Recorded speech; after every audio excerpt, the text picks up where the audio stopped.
فلولا إن كنتم غير مدينين ترجعونها إن كنتم صادقين فأما إن كان من المقربين فروح وريحان وجنة نعيم وأما إن كان من أصحاب اليمين فسلام لك من أصحاب اليمين وأما إن كان من المكذبين الضالين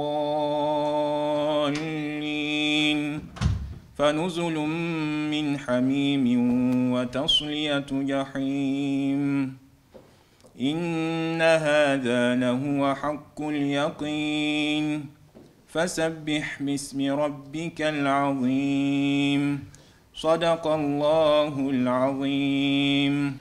Bugün burada toplanmamızın vesilesi Peygamber Efendimiz Aleyhisselatü Vesselam'ın İsra ve Miraç hadisesi.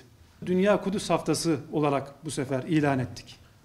Elhamdülillah başta Müslüman Alimler Birliği olmak üzere dünyanın birçok ülkesinden sivil toplum kuruluşu da bu çağrıya kulak verdi ve Dünya Kudüs Haftası olarak geçen yıl faaliyetler icra edildi.